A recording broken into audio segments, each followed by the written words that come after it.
Hi, Deepavali அன்னைக்கு நம்ம வீட்டில் நடந்த லக்ஷ்மி குபேர பூஜை நான் எப்படி பண்ணேன்றதை நான் உங்களுக்கு காட்டுறேன். இது எடுத்த வீடியோ தான். அன்னைக்கு எடுத்த வீடியோ லேட் ஆகிடுச்சு அப்லோட் பண்ணுறதுக்கு.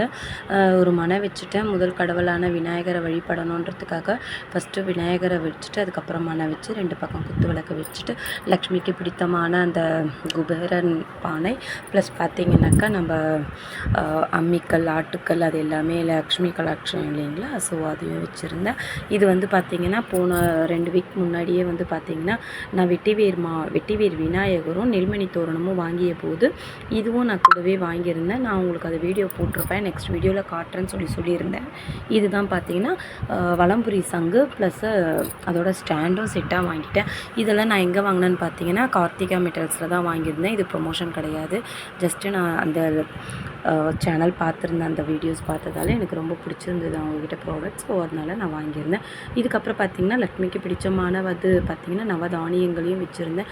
நெல்மணி தோரணம், குபேரனுக்கு பிடித்த காசுகள், என்னுடைய பணப்பெட்டியில் தான் அந்த காயின்ஸ் எல்லாமே நான் சேர்த்து வைப்பேன். ஸோ அதுக்காக தான் அந்த பெட்டியோடு எடுத்துகிட்டு வந்து பித்தளை தட்டில் மஞ்சள் குங்குமம் வச்சுட்டு நவதானியங்களையும் வந்து பார்த்திங்கன்னா ஒரு பவுலில் போட்டு வச்சுருந்தேன், டிரான்ஸ்பரண்ட் பவுலில். அதுக்கப்புறம் பார்த்திங்கன்னா குபேரனுக்கு பிடித்தமான பணப்பெட்டிகளை வச்சுட்டு அந்த காயின்ஸை அள்ளி அள்ளி நம்ம போடணும். அந்த சவுண்டு குபேரனுக்கு ரொம்பவும் பிடித்தமானதாக, ஸோ அதனால் போட்டிருந்தேன். அதுக்கப்புறம் பார்த்திங்கன்னா இது நான் பாரிஸில் வாங்கியிருந்தேன். இந்த பச்சை விளக்கு முருகருக்காக வாங்கியிருந்தேன். இது ரொம்ப நல்லா அழகாக இருந்ததுன்னு சொல்லிட்டு 2 விளக்கு தான் வாங்கியிருந்தேன். அதுக்கப்புறம் பார்த்திங்கன்னா முருகருக்கு வந்து ஒரு பளிங்கியில் ஒரு அகல் வாங்கியிருந்தேன். அது இன்னொரு வீடியோவில் நான் உங்களுக்கு காட்டுறேன். மகா கந்த சஷ்டி விரதம் இருப்பேன், அதில் உங்களுக்கு நான் கண்டிப்பாக அப்லோட் பண்ணி காட்டுறேன். இது பார்த்திங்கன்னா 9 தாமரைகள் இதழ்களில் வைத்து அதில் ₹1 நாணயங்களை வைத்து குங்குமம் வைத்து லக்ஷ்மியோட பாதத்தில் வைத்து அதுக்கப்புறம் குபேரன் கிட்ட வைத்து நான் வந்து வழிபட்டேன். இந்த ₹1 காயினை நீங்கள் என்ன பண்ணணும்னா நம்மளோட பணப்பெட்டிலையோ அல்லது நம்ம வழக்கம் போல் யூஸ் பண்ணுற கடையில் கல்லா பெட்டிலையோ பர்ஸில் அந்த மாதிரி யூஸ் பண்ணிக்கலாம். எனக்கு தெரிஞ்ச முறையில் நான் லக்ஷ்மி குபேர பூஜை நான் பண்ணியிருக்கேன்.